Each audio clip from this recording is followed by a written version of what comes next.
Dose coin নিয়ে এটা হচ্ছে আমাদের দ্বিতীয় ভিডিও এবং এর আগেও ডোজ কয়েন যখন আমরা ভিডিও ক্রিয়েট করেছিলাম সেই সময় আমাদের লেভেল আপ ছিল এখানে, দেন নাও টাইমে আমরা এখানে দেখতে পারতেছি এবং এখানে একটা ভালো সিমটম ক্রিয়েট হয়েছে জন্য আমি ভিডিওটা ক্রিয়েট করলাম এবং বিডিসি মার্কেট আপডেটটাও আপনাকে আমি দিচ্ছি ছোট্ট করে। তো এখানে যে বেসিক্যালিভাবে মার্কেট প্রাইস বা মার্কেট লেভেল আপ দেখতে পারতেছি, এখানে একটা ভালো লেভেল আপ ক্রিয়েট করে অ্যাজ একটা র্যালি ক্রিয়েট করছে এবং এই র্যালির এই হাইটাও সুইপ করছে এবং আমি মনে করতেছি এখানে 90 বা 95 এর মাঝেই একটা রেঞ্জ ক্রিয়েট করার পর একটা ভালো বাউন্স ব্যাক আবারও এগেইন ক্রিয়েট হবে। তো এই কারণে 90 থেকে 91 এর ভেতরে এখানে একটা বাইং অপরচুনিটি রয়েছে। এই জন্য আমি এটাকে রিকমেন্ড করতেছি। আপনি চাইলে এখানে একটা রিট্রেসমেন্ট অনুযায়ী বাইং করতে পারেন। এখানে এইট এইট হ্যাঁ 88 থেকে 90 অবধি একটা বাইং করে আপনি ফার্স্ট টার্গেট 95 থেকে শুরু করে সেকেন্ড টার্গেট আপনি এটাকে রাখতে পারেন 110, ঠিক আছে? এরকম লেভেল আপে একটা বাইং টার্গেট আপনি এখানে রাখতে পারেন নর্মালিভাবে। বাট এটা মেজর খুব বেশি বড় টার্গেট আমি মনে করতেছি না। নাও টাইম এটাই বেটার এবং আমার কাছে মনে হচ্ছে যে এরকম যে লেভেল আপগুলো আছে না, এই হাইগুলো এগুলো আমাদেরকে এতটা বড় হাই না ধরাই ভালো। ছোট হাই, ছোট লেভেল আপ ধরেই শান্ত থাকা উচিত এবং বিটিসি মার্কেটের একটা ভালো মোমেন্টামও এখানে ভালো দেখা যাচ্ছে। এটা নিয়েও একটু কথা বলি এবং এর আগেও এটা নিয়ে আমি কথা বলেছিলাম, যেটা আপনি এর আগের ভিডিওতে দেখেছিলেন যে আমরা এখানে দুইটা অপরচুনিটি ক্রিয়েট করতে পেরেছি।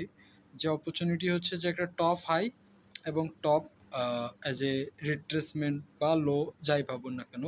এখানে দেখুন টপ হাইকে অ্যাজ এ একটা ভালোই পজিটিভ ক্রিয়েট করছে এবং আমাদের নেক্সট যে টপ হাই রয়েছে সেটা প্রায় 70-এর কাছাকাছি। তাহলে এখানে 66 রয়েছে। যদি 70ও না ধরেন তাহলে 69 আপনি ধরতে পারেন, অ্যাপ্রক্সলি 68-এর প্লাস 68.5 প্লাস অ্যাপ্রক্সলি আপনি একটা লেভেল আপ ধরতে পারেন এবং এই লেভেল আপটা আমার কাছে একটা ভালো সাস্টেনেবল মনে হচ্ছে। কেন ভালো সাস্টেনেবল মনে হচ্ছে?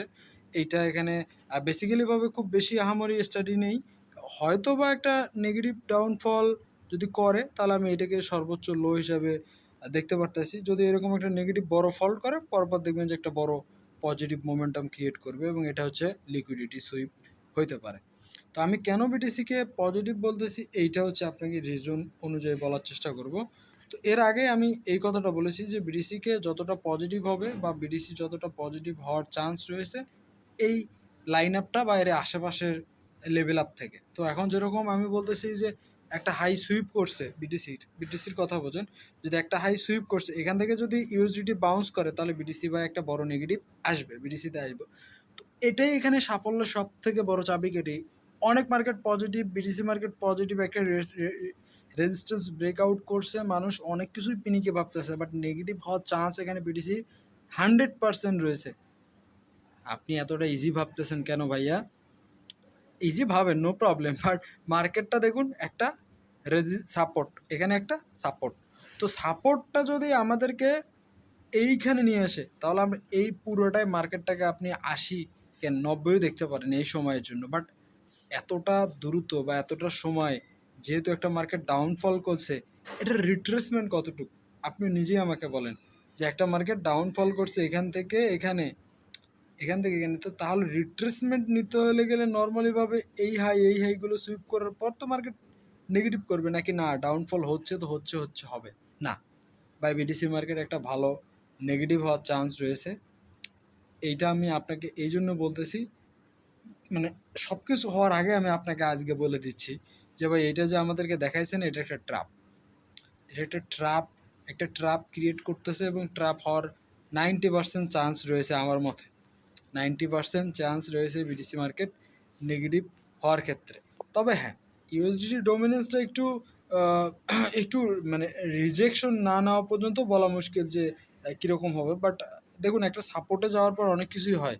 একটা সাপোর্ট একটা রেজিস্ট্যান্সে মার্কেট যাওয়ার পর অনেক কিছু হয়। যেরকম এই লোটা যখন সুইপ করছে করার পর এর থেকে অনেকটা নিচে আসছিল, মানুষ ভাবছে না আরও নিচে যাবে, এখান থেকে বাউন্স ব্যাক করছে কি করেনি, করছে।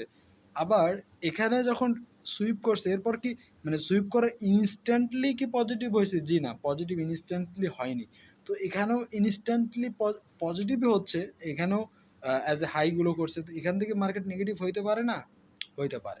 এই জন্য আমাদেরকে এখানে বি কেয়ারফুল থাকতে হবে। এই যে বাইংগুলো যেগুলো, সেগুলো রিট্রেসমেন্টে করার চেষ্টা করেন। নট টোকেন, অ্যানাদার টোকেন যেগুলো গ্রুপে আমরা সিগন্যাল দিচ্ছি, একটু ভেবে চিন্তে একটু রিট্রেসমেন্ট নিয়ে বাইং অপরচুনিটি দেখে করেন। বিটিসিতে একটা নেগেটিভ ফল্ট আসলেও আসতে পারে, যদি না আসে তাহলে আমাদের জন্য একটা বড় রেজিস্ট্যান্স রয়েছে, এর আশপাশ থেকে মার্কেটে একটা নেগেটিভ ফল্ট ক্রিয়েট করবে। আপনি এখন এখানেও ভাবুন, এই লো থেকে এই মার্কেটটা হাই ক্রিয়েট করছে, এখানে কি রিট্রেসমেন্টের প্রয়োজন নেই? নর্মালিভাবে এরকমই ধরলাম, আমি উপরেই ধরলাম, মার্কেটটা এখানেই গেল, এখান থেকে কি নিচে আসার সম্ভাবনা না? সম্ভাবনা।